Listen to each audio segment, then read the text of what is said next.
Hello everyone. स्वागत है आपका अपने YouTube channel IGNOU 90 plus marks पर। और आज का हमारा टॉपिक है लोकतंत्र। लोकतंत्र का अर्थ, इसके प्रकार, विशेषताएं, गुण और दोष, ये पूरा टॉपिक आज हम इस वीडियो में कंप्लीट कर लेंगे। तो शुरू करते हैं। सबसे पहले हम इसका मीनिंग देखते हैं कि लोकतंत्र जो है क्या होता है।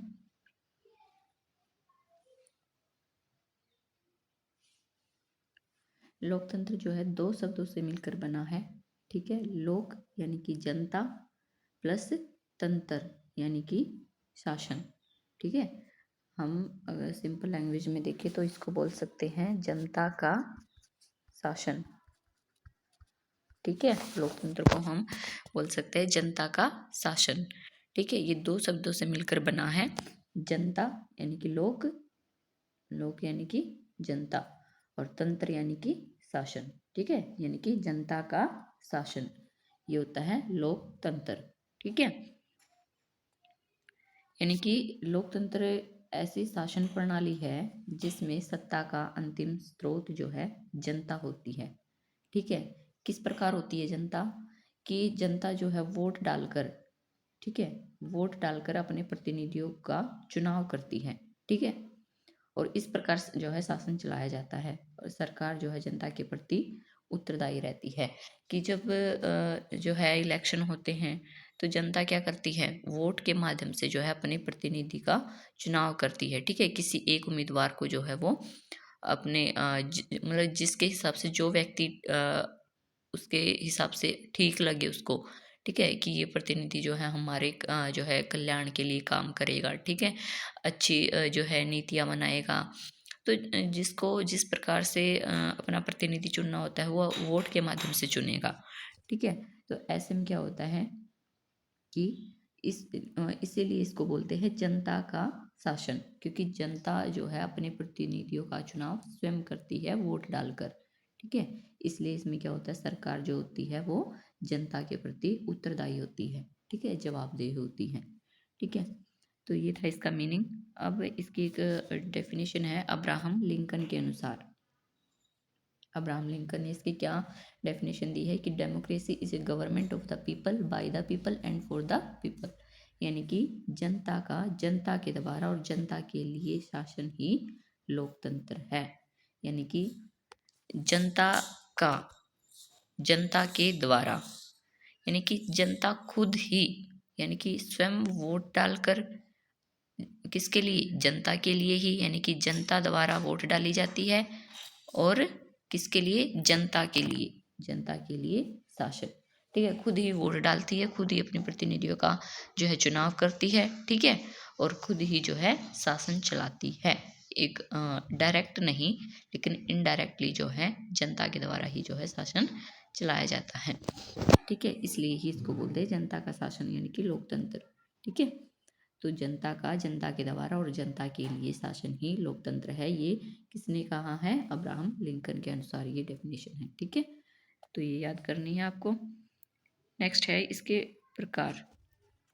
कितने प्रकार का होता है लोकतंत्र, डेमोक्रेसी जो है कितने प्रकार की होती है? सबसे पहले है प्रत्यक्ष लोकतंत्र। ठीक है, डायरेक्ट डेमोक्रेसी। इसमें क्या होता है कि जनता जो है स्वयं शासन के निर्णयों में भाग लेती है, वे कानून बनाती है, नीतियाँ तय करती है और शासन पर सीधा नियंत्रण रखती है। और ये जो है हमें कहाँ पर देखने को मिलता है ऐसा, ऐसी जो डेमोक्रेसी है यानी कि डायरेक्ट डेमोक्रेसी जो है हमें स्विट्जरलैंड में देखने को मिलती है।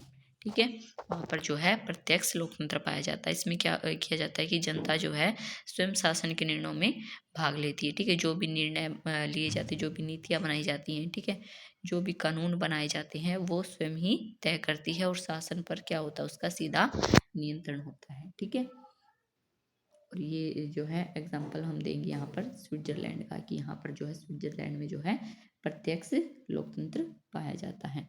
ठीक है, अब इसके मुख्य रूप क्या क्या होते हैं? प्रत्यक्ष लोकतंत्र के भी 3 पार्ट हैं। ठीक है, कौन कौन से? जनमत संग्रह, जन पहल और जन अपील। ठीक है, अब इन चीजों को देखेंगे हम, क्या होता है जनमत संग्रह। जनमत संग्रह का मतलब होता है किसी विशेष मुद्दे पर जनता से सीधे मत लेना। यानी कि कोई सरकार जो है जब किसी कोई खास ऐसा मुद्दा हो जिस पर सरकार चाहती है कि जनता से सीधे हाँ या ना में राय मांगते हैं, ठीक है। तो सरकार किसी जो है महत्वपूर्ण विषय कोई भी विषय हो सकता है, मान लो कोई संविधान में संशोधन करना हो, ठीक है, कोई जैसे अमेंडमेंट करना हो, और कोई नई नीति बनानी हो, ठीक है, कोई नई पॉलिसी अगर बनानी है, और मान लो कोई भी ऐसा चेंज करना है, ठीक है, तो ऐसे में जो है सरकार क्या कर सकती है, जनता से सीधे हाँ या ना में राय मांग सकती है, ठीक है। इसी को बोलते हैं जनमत संग्रह, यानी कि किसी विशेष मुद्दे पर जनता से राय लेना, मत उसका जो है मांगना जनता का, ठीक है। ये होता है जनमत संग्रह। नेक्स्ट है जन पहल। अब जन पहल क्या होता है? जन पहल यानी कि जब जनता खुद किसी कानून या नीति के निर्माण, ठीक है, या बदलाव पर प्रस्ताव रखती है। मान लो कि सरकार ने कोई नई नीति का निर्माण कर दिया है, ठीक है, और जनता जो है उससे संतुष्ट नहीं है, ठीक है, वहाँ पर जो है जनता संतुष्ट नहीं है, वो जो है कुछ ना कुछ उसमें क्या चाहती है, चेंज चाहती है, उसमें कुछ परिवर्तन, कुछ बदलाव चाह रही है, ठीक है, जनता। और तब वो जो है प्रस्ताव रखती है सरकार के सामने, ठीक है। तो ऐसे में जब नागरिक स्वयं किसी मुद्दे पर कदम उठाते हैं, ठीक है, सुझाव देते हैं या सरकार से परिवर्तन की मांग करते हैं कि ये जो पॉलिसी आपने जो बनाई है, ठीक है, ये जो नया कानून बनाया है, इसमें जो है हमें ये परिवर्तन चाहिए है, ठीक है, ये ऐसे नहीं ऐसे होना चाहिए, मतलब अपनी मांग प्रस्तुत करना सरकार के सामने, ठीक है। और इसका एग्जाम्पल हो सकता है, मान लो अगर किसी नागरिक जो है नागरिक किसी नए पर्यावरण कानून की मांग को लेकर जो है हस्ताक्षर अभियान शुरू कर दे, ठीक है, और सरकार को जो है फिर उसको प्रस्तुत करे बाद में, ठीक है। तो ये होता है जन पहल, यानी कि जब जनता खुद किसी कानून या नीति के निर्माण पर बदलाव चाहती हो, ठीक है, उसे बदलाव के लिए जो है सरकार के सामने प्रस्ताव पेश करती है, उसको बोलते हैं जन पहल। यानी कि जब सीधा सा मीनिंग है इसका कि जब जनता पहल करे, ठीक है, शुरुआत करे। फिर है नेक्स्ट है हमारा जन अपील। जन अपील क्या होता है कि जनता से किसी कार्य या उद्देश्य के लिए समर्थन या सहयोग की अपील करना, ठीक है। मान लो अगर सरकार की कोई ऐसी नई कानून बना रहा है, कोई नई नई नीति बना रहा है, या कुछ ऐसा मतलब आंदोलन शुरू कर रहा है या कुछ भी, तो ऐसे में कहते हैं ना कि भाई आपको सहयोग करना है, हमारा सहयोग देना है, ठीक है। सहयोग यानी कि अपना साथ देना है, ठीक है। तो उसको बोलते हैं जन अपील। यानी कि जब सरकार जो है जनता से उसका सहयोग, उसकी समर्थन की मांग करे, ठीक है, किसी कार्य या किसी विशेष उद्देश्य के लिए समर्थन या सहयोग की अपील करना, ठीक है, जनता से। और ये कौन कर सकता है? सरकार कर सकती है, ठीक है। सरकार जो है जनता से अपील कर सकती है। फिर कोई संगठन भी हो सकता है, ठीक है। मान लो बहुत सारे संगठन होते हैं। मान कोई ऐसा संगठन है जो बच्चों के हित में काम कर रहा है, या कोई वृद्ध व्यक्ति जो होते हैं उनके हित में काम कर रहा है, ठीक है, तो वो कुछ ना कुछ जनता से अपील कर सकता है कि हमारा सहयोग करे, हमारा समर्थन करे, कि हम जो है ये जो कार्य कर रहे हैं इसमें जो है हम अच्छे से उनको जो है अपना हर एक जो सुविधा है उसको प्रोवाइड कर सके, ठीक है। फिर इसमें आप और भी एग्जांपल दे सकते हैं कि प्रधानमंत्री द्वारा स्वच्छ भारत अभियान जैसे चलाया गया है, ठीक है, उसमें जनता को शामिल होने के लिए बोला गया, अपील की गई, ठीक है। तो ये होता है जन अपील, ठीक है। जब सरकार जो है जनता से अपील करती है किसी कार्य के लिए, सही किसी कार्य में सहयोग देने के लिए, ठीक है, तो वो होता है जन अपील। तो ये क्लियर हो गया आपको जनमत संग्रह, जन पहल और जन अपील क्या होता है। ये हमारे जो है तीनों क्या है, प्रत्यक्ष, जहाँ पर प्रत्यक्ष लोकतंत्र पाया जाता है, वहाँ पर जो है ये तीनों चीजें हमें देखने को मिलेंगी। नेक्स्ट पॉइंट है फिर हमारा अप्रत्यक्ष लोकतंत्र, ठीक है। यानी कि परोक्ष रूप से जो जहाँ पर लोकतंत्र पाया जाता है, अप्रत्यक्ष इनडायरेक्ट जहाँ पर डेमोक्रेसी हमें देखने को मिलती है, वहाँ की हम बात करेंगे। तो इसमें क्या होता है कि जनता जो है अपने प्रतिनिधियों को चुनती है, ठीक है, जो उसकी ओर से शासन करते हैं। और इसके एग्जाम्पल हो सकते हैं भारत, अमेरिका, ब्रिटेन, ठीक है। कि यहाँ पर हमारे भारत में क्या है, अप्रत्यक्ष लोकतंत्र है। अप्रत्यक्ष लोकतंत्र में किस प्रकार पता चलता है कि अप्रत्यक्ष लोकतंत्र है, क्योंकि जनता जो है डायरेक्ट नहीं बल्कि क्या करती है, वोट डालकर क्या करती है, अपने प्रतिनिधियों का चुनाव करती है, ठीक है। वोट डालकर अपने प्रतिनिधियों का चुनाव करती है। तो शासन कौन चलाएगा, वो प्रतिनिधि जो जनता ने चुने हैं वही तो चलाएंगे शासन, ठीक है। तो उसकी ओर से शासन करते हैं, ठीक है। और यहाँ पर ये जो अप्रत्यक्ष लोकतंत्र है ये जो है भारत में भी पाया जाता है, ठीक है। भारत में, अमेरिका में और जो है ब्रिटेन में, ठीक है। ये तीनों जो है इसके एग्जाम्पल हैं जहाँ पर अप्रत्यक्ष लोकतंत्र पाया जाता है, ठीक है। फिर होता है, नेक्स्ट है संवैधानिक लोकतंत्र। संवैधानिक लोकतंत्र, यहाँ पर इसमें बात होती है कि इस व्यवस्था में शासन जो है संविधान के अनुसार चलाया जाता है और नागरिकों के अधिकारों की रक्षा होती है। अब बात हो रही है यहाँ पर कि शासन जो है संविधान के अनुसार चलाया जाता है। अब हमारे भारत में जो भी शासन मतलब जो भी कार्य किए जाते हैं, जो भी नई नीति बनती है या कुछ भी अगर कानून बनाया जाता है तो वो किसको ध्यान में रखकर बनाया जाता है, संविधान को, ठीक है, हमारे कॉन्स्टिट्यूशन को, ठीक है। हमारे यहाँ पर भी क्या है कि संविधान से ऊपर कुछ नहीं है, कोई व्यक्ति ना, कोई व्यक्ति है ना कोई संस्था है, ठीक है, ना कोई कानून है, ठीक है। यहाँ पर जो कुछ भी होगा वो संविधान के अनुसार ही होता है, ठीक है। इसलिए इसको कहते हैं संवैधानिक लोकतंत्र और ये हमारे भारत में भी है, ठीक है। भारत का लोकतंत्र भी जो है एक संवैधानिक लोकतंत्र है, ठीक है। तो ये तीन प्रकार के लोकतंत्र होते हैं, प्रत्यक्ष लोकतंत्र, अप्रत्यक्ष और संवैधानिक लोकतंत्र, ठीक है। संवैधानिक में बिल्कुल बेसिक सी बात है कि जहाँ पर जो है संविधान के अनुसार जो है शासन चलाया जाता हो, संविधान के अनुसार ही सारे सारे कार्य जो है वो किए जाते हैं, वो होता है संवैधानिक लोकतंत्र। अब करते हैं इसकी विशेषताएं, फीचर्स ऑफ डेमोक्रेसी। फर्स्ट है हमारा जनसत्ता, यानी कि सत्ता का अंतिम स्रोत कौन होती है, जनता होती है। किस प्रकार होती है जनता, कि यहाँ पर जो है जनता अपने प्रतिनिधियों का चुनाव जो है स्वयं करती है, ठीक है। तो सत्ता का अंतिम स्रोत जनता होती है, ठीक है। जनता जब चाहे जो है अगला जब चुनाव होगा तो उसको लग रहा है कि भाई हमने जो है प्रतिनिधियों का गलत चुनाव कर लिया है, ये हमारे जो है हमारे उद्देश्य की जो है पूर्ति इनसे नहीं हो सकती है, यानी कि हमारे जो है जो भी हित हैं, जो भी हमारे कल्याण में जो कार्य करने होते हैं वो ये कर नहीं रहे हैं, ठीक है। तो ऐसे में क्या करती है कि सत्ता परिवर्तन जो है जनता कर सकती है अगली बार जब चुनाव होते हैं, ठीक है। इसलिए सत्ता का अंतिम स्रोत जो है जनता को माना गया है।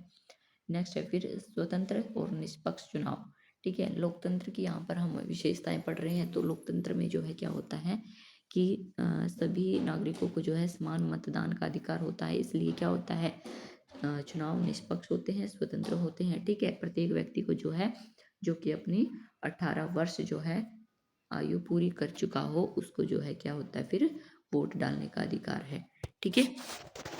तो इससे जो है स्वतंत्र और निष्पक्ष चुनाव जो है होते हैं।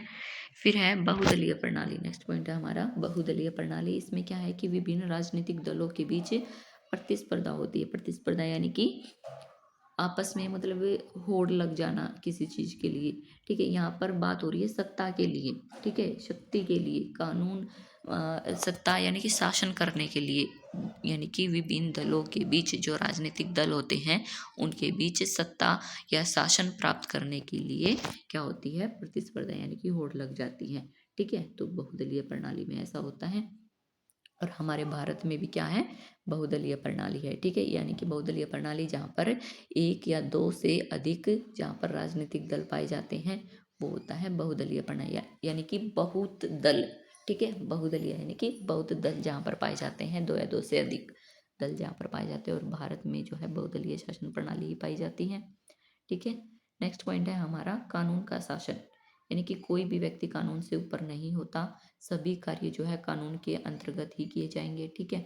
कानून के समक्ष जो है समानता का अधिकार भी हमने पढ़ा था, तो उससे भी जो है ये बात क्लियर होती है कि कानून के समक्ष जो है सब व्यक्ति समान है, ना कोई कानून से ऊपर है, ना कोई व्यक्ति, ना कोई संस्था, ना कोई संगठन, ना कोई समूह। ठीक है। बल्कि जो है सब कार्य जो होगा वो कानून के अंतर्गत ही होगा। ठीक है। कोई भी व्यक्ति कानून से ऊपर नहीं है। नेक्स्ट है मौलिक अधिकारों की सुरक्षा, कि नागरिकों को विचार विमर्श करने, धर्म अपनाने, अपना कोई भी संगठन बनाने, अभिव्यक्ति की स्वतंत्रता प्राप्त होती है। कहाँ होती है ये? कि जब जो है जहाँ पर लोकतंत्र पाया जाता है। ठीक है। जहाँ पर भी लोकतंत्र पाया जाता है वहाँ पर क्या होगा, नागरिकों को अपने विचार विमर्श करने की, ठीक है, अपने जो है विचारों की अभिव्यक्ति की स्वतंत्रता होती है उनको। ठीक है। अपना कोई भी धर्म, हिंदू मुस्लिम सिख ईसाई, कोई भी व्यक्ति जो है जो अपना धर्म वो चाहे धर्म परिवर्तन कर सकता है, अपना धर्म जो है वो मनचाहा अपना सकता है। ठीक है। संगठन बना सकता है, कोई भी जो है संगठन बनाने की, समूह बनाने की, ठीक है, कहीं पर भी आने जाने की स्वतंत्रता। ये सब हमने कहाँ पढ़ा था? जब हमने फंडामेंटल राइट्स जो है पढ़े थे, तब ये जो है हमने क्लियर की थी ये चीज़ें। ठीक है। अभिव्यक्ति की स्वतंत्रता ये जो है लोकतंत्र में पाया जाता है। नेक्स्ट है उत्तरदायी सरकार। उत्तरदायी सरकार कैसे होती है? कि सरकार जो है जनता के प्रति जवाबदेह होती है, कि जब जनता जो है प्रत्यक्ष रूप से नहीं, मतलब अप्रत्यक्ष रूप से वोट डालकर अपने प्रतिनिधियों को जब चुनाव करती है अपने प्रतिनिधियों का, तो ऐसे में क्या होता है कि सरकार जनता के प्रति जवाबदेह होती है, उत्तरदायी होती है, कि वो उनके अनुसार जो है उनके हितों को ध्यान में रखकर जो है वो कानून बनाए। ठीक है। उनके हितों को ध्यान में रखकर जो है कोई नीति निर्माण करे। ठीक है। अगर ऐसा नहीं होता है, अगर जनता के विरुद्ध जो है कानून बनाए जाते हैं, जनता उससे असंतुष्ट रहती है, संतुष्ट नहीं है अगर जनता, तो फिर क्या कर सकती है? अगली बार जब चुनाव होंगे तो वो अपने प्रतिनिधियों का को भी जो है बदल सकती है। ठीक है। तो इस प्रकार जो है उत्तरदायी सरकार यहाँ पर बनती है, लोकतंत्र जहाँ पर पाया जाता है।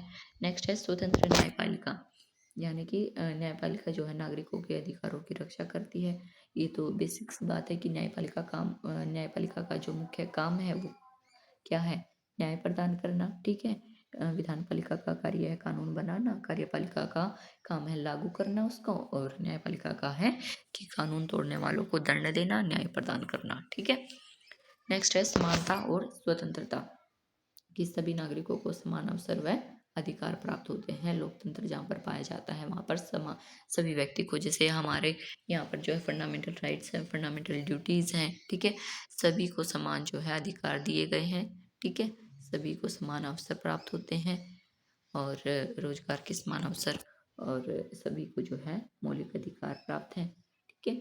तो सभी जो है समान है, स्वतंत्र है। ठीक है। फिर है जनमत का महत्व। यहाँ पर जनमत का महत्व क्या है? कि सरकार जो है नीतियाँ जनता की इच्छा के अनुसार बनाती है। अभी हमने ये बात पहले भी पढ़ी थी कि जनता के द्वारा ही जो जनता के तहत ही जो है जो नीतियाँ बनाई जाती हैं वो जनता को ध्यान में रखकर ही बनाई जाती है सरकार के द्वारा। ठीक है। उसी की इच्छा के अनुसार बनाई जाती है, क्योंकि जब जनता संतुष्ट नहीं होती है तो फिर क्या होते हैं? दंगे फसाद होते हैं। ठीक है। आंदोलन होते हैं, हिंसात्मक कार्यवाही जो है की जाती हैं। ठीक है। तो ऐसे में क्या होता है? विद्रोह उत्पन्न हो जाता है। ठीक है। तो ऐसे में क्या होता है कि जनता का महत्व जो है बहुत ही अधिक हो जाता है जहाँ पर डेमोक्रेसी पाई जाती है। ठीक है। तो सरकार जो है नीतियाँ जनता की इच्छा के अनुसार ही बनाती है। नेक्स्ट है शांतिपूर्ण सत्ता परिवर्तन, कि चुनाव के माध्यम से सत्ता का परिवर्तन जो है शांति से होता है। अब बात हो रही है यहाँ पर सत्ता परिवर्तन की, यानी कि जो शासन चला रहे हैं जो व्यक्ति, उनको बदलने की यहाँ पर बात हो रही है। कि जब जनता को लगता है कि भाई ये व्यक्ति जो है हमारे अनुसार जो है कानून नहीं बना रहे, मतलब हमारे जो हितों की रक्षा है वो नहीं हो रही है। ठीक है। हमारे अनुसार जो है कानून नहीं बन रहे हैं। ठीक है। जनता जब संतुष्ट नहीं होती है अपने प्रतिनिधियों से जिनको उन्होंने चुना था, तो वो फिर क्या करती है, अगली बार जब चुनाव होते हैं तो चुनाव के माध्यम से वो सत्ता परिवर्तन कर सकती है शांति से। ठीक है, यानी कि वो फिर उसको वोट नहीं देगी, वो किसी और को वोट देंगे। ठीक है, जनता जो है फिर किसी और को वोट डालेगी। तो ऐसे में क्या करते हैं कि फिर शांतिपूर्ण तरीके से क्या हो जाता है, सत्ता परिवर्तन हो जाती है, यानी कि वो दूसरे व्यक्तियों के हाथों में आ जाती है फिर। ठीक है, तो ये होता है शांतिपूर्ण सत्ता परिवर्तन। नेक्स्ट है, इसकी कुछ मेरिट्स एंड डिमेरिट्स हैं डेमोक्रेसी की, तो ये पढ़ेंगे हम। सबसे पहला है हमारा जन सहभागिता, कि जनता जो है शासन में प्रत्यक्ष रूप से भाग लेती है। प्रत्यक्ष रूप से भाग कैसे लेती है, वोट डालकर। ठीक है, वोट डालकर जो है क्या करती है जनता, प्रत्यक्ष रूप से शासन में भाग ले लेती है। ठीक है, अपने प्रतिनिधियों को जो है वो खुद चुनती है। नेक्स्ट है व्यक्तिगत स्वतंत्रता की रक्षा, यहाँ पर होती है कि नागरिकों के मौलिक अधिकारों की गारंटी होती है। ठीक है, जहाँ पर जो है लोकतंत्र पाया जाएगा वहाँ पर क्या है, नागरिकों के मौलिक अधिकारों की रक्षा होती है। ठीक है, हमने जो है जब मौलिक अधिकार पढ़े थे, वो उस वीडियो में हमने क्या देखा था कि उसमें हमने पढ़ा था कि एक अधिकार है संवैधानिक उपचारों का अधिकार। तो उसमें हमने क्या पढ़ा था कि अगर कोई भी व्यक्ति हमारे अधिकारों का हनन करता है, हमारे मौलिक अधिकारों को हमसे छीनने की कोशिश करता है, उनका हनन करता है, तो हम क्या कर सकते हैं, सर्वोच्च न्यायालय में जो है अपील दायर कर सकते हैं उसके खिलाफ। ठीक है, तो वो जो है इससे क्या होगा कि यही बात हो रही है यहाँ पर कि मौलिक अधिकारों की गारंटी होती है, इसलिए बोला गया है ये बात। ठीक है, फिर है उत्तरदायी शासन, कि सरकार जो है जनता के प्रति जवाबदेह होती है। ये हमने विशेषताएं जब पढ़ी थी, तो अब ये बात हमने अब भी पढ़ी थी कि सरकार जो है जनता के प्रति जवाबदेह होती है, क्योंकि जनता ने ही जो है उनको खड़ा किया है। ठीक है, उनको शासन जो है जनता द्वारा ही सौंपा गया है। ठीक है, इसलिए वो जो है जनता के प्रति जवाबदेह होती है। समानता का सिद्धांत, किसी भी नागरिक जो है कानून की दृष्टि में समान माने जाते हैं। कोई जो है किसी भी तरीके से जो है कानून से ऊपर नहीं है, कोई व्यक्ति ना कोई संस्था। ठीक है, सब जो है कानून की दृष्टि में, चाहे वो काला गोरा, किसी भी जाति का, किसी भी धर्म का हो, किसी भी निवास कहीं पर भी जो है निवास करता हो। ठीक है, किसी भी क्षेत्र से हो, किसी भी राज्य से हो, सभी व्यक्ति जो है कानून की दृष्टि में एक समान माने जाते हैं। ठीक है, नेक्स्ट है शांतिपूर्ण सत्ता परिवर्तन। ये बात हमने अभी पढ़ी थी कि चुनाव चुनाव द्वारा जो है सत्ता परिवर्तन किया जा सकता है, हिंसा की आवश्यकता ही नहीं होती। ठीक है, कि जब जनता को लगेगा कि हमारे हितों की पूर्ति नहीं हो रही है, ये प्रतिनिधियों का जो हमने गलत चुनाव कर लिया है, तो वो क्या करेंगे, नेक्स्ट बार क्या करेंगे, वो उनको वोट डालेंगे ही नहीं। ठीक है, वो किसी और प्रतिनिधियों का चुनाव कर लेंगे जो उनको अच्छा लगेगा कि हाँ हमारे हित पूरे हो सकते हैं। ठीक है, तो ऐसे में क्या कर सकते हैं, क्या होता है कि हिंसा की जरूरत नहीं होती। ठीक है, मारपीट या हंगामा या कोई तोड़ फोड़ ऐसा करने की कुछ ज़रूरत होती ही नहीं है। हिंसा मतलब हिंसात्मक कार्रवाई करने की कोई ज़रूरत नहीं होती। यहाँ पर जो है शांतिपूर्वक तरीके से क्या हो जाता है, सत्ता परिवर्तन हो जाती है। ठीक है, जो सत्ता है, जो शासन है, फिर कोई और चलाता है जिसको जनता चुनती है। ठीक है, नेक्स्ट है नैतिक विकास, के नागरिकों में सहनशीलता, जिम्मेदारी, कर्तव्य भावना का विकास होता है। जहाँ पर भी लोकतंत्र जो है पाया जाता है, क्या होता है, नागरिकों में सहनशीलता का गुण हो जाता है, जिम्मेदारी, ईमानदारी, कर्तव्य, ये सब जो है भावनाएं उनमें विकसित होती हैं। ठीक है, अब ये तो हमने पढ़ी जो है लोकतंत्र की विशेषताएं और लोकतंत्र के गुण क्या क्या थे। अब इसके दोष पढ़ेंगे हम कि कुछ डिमेरिट्स भी हैं डेमोक्रेसी की। तो क्या क्या हो सकती है, धीमी प्रक्रिया है। फर्स्ट है हमारा धीमी प्रक्रिया, यानी कि निर्णय लेने में अधिक समय लग जाता है। क्यों लग जाता है कि बहुत से कानूनों के जो भी कानून है उसी के अनुसार जो है मान लो किसी संविधान में संशोधन करना है, किसी कोई नया कानून बनाना है, या मान लो कोई, एक तो होता है साधारण बहुमत से कोई जो है बिल पास कर दिया जाता है। ठीक है, एक होता है संशोधन करना। ठीक है, संशोधन करने के लिए भी एक यहाँ पर क्या है, बहुत ही लंबा और जटिल प्रोसेस है। ठीक है, तो क्या होता है इसमें समय की जो है बर्बादी होती है। ठीक है, मतलब यहाँ पर जो है निर्णय जल्दी से नहीं लिया जा सकता। वो जो है स्टेप बाय स्टेप जो भी प्रक्रिया होती है वो पूरी करनी होती है, तभी जो है कोई फैसला आता है। ठीक है, फिर है अयोग्य नेताओं का चुनाव, कि कभी-कभी जनता भावनाओं में बहकर गलत प्रतिनिधि चुन लेती है। कई बार क्या होता है कि जनता वोट डालती है तो क्या देख लेती है कि हाँ, ये हमारी कास्ट का है, ठीक है? ये हमारी जो है धर्म का है ना? इसी को जो है हम वोट डालेंगे, ये हमारे हितों की पूर्ति कर सकेगा, ये है। तो ऐसे में भावनाओं में बहकर क्या कर जाता है व्यक्ति, किसी अपने गलत प्रतिनिधि को चुन लेता है, ठीक है? तो वो क्या करती है फिर, इसमें इससे क्या हो जाता है कि जो अयोग्य व्यक्ति हैं, अयोग्य जो नेता हैं, उनका चयन हो जाता है, उनको चुन लिया जाता है, ठीक है? तो ये भी एक इसका दोष है डेमोक्रेसी में, ठीक है? फिर है दलगत राजनीति। नेक्स्ट है हमारा दलगत राजनीति, यानी कि राजनीतिक दल जो है अपने स्वार्थों को राष्ट्रीय हित से ऊपर रख देते हैं। कई बार क्या होता है, राजनीतिक दल जो क्या करते हैं, सत्ता प्राप्ति के लिए अपने अपने हितों की पूर्ति के लिए जो है काम करने लग जाते हैं, ठीक है? यानी कि काम उनको क्या हालांकि काम उनको जो है राष्ट्रीय हित के लिए करना है, लेकिन वो क्या करने लग जाते हैं, अपने हितों की पूर्ति करने लग जाते हैं, ठीक है? तो अपने स्वार्थों को जो पूरा करने करने लग जाती है, तो वो राष्ट्रीय हित को जो है महत्व नहीं देते हैं, ठीक है?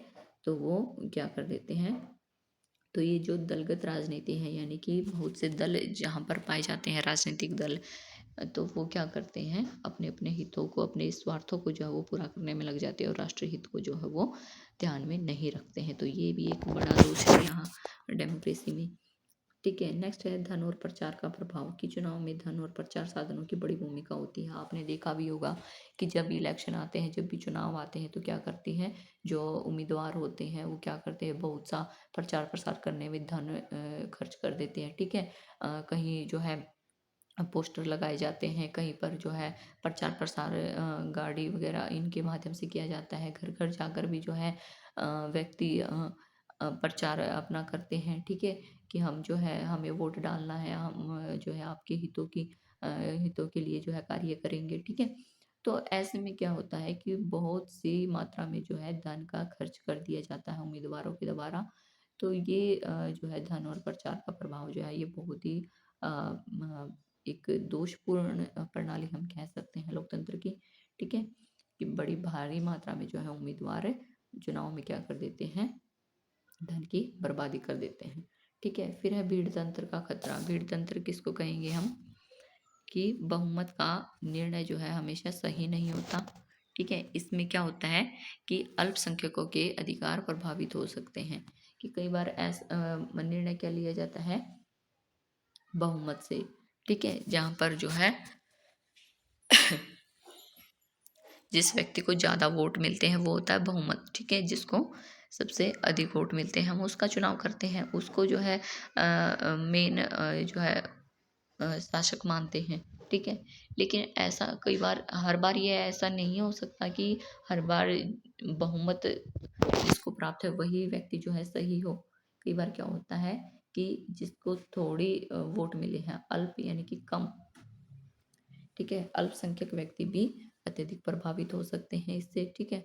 कि कई बार वो सही हो सकते हैं और जो बहुमत जिसको प्राप्त है वो गलत भी हो सकते हैं, ठीक है? तो ऐसे में क्या हो सकता है कि जो अल्पसंख्यकों के जो अधिकार हैं वो खतरे में पड़ सकते हैं, वो प्रभावित होते हैं इससे, ठीक है? जब बहुमत का निर्णय जो है वो गलत हो तब, ठीक है?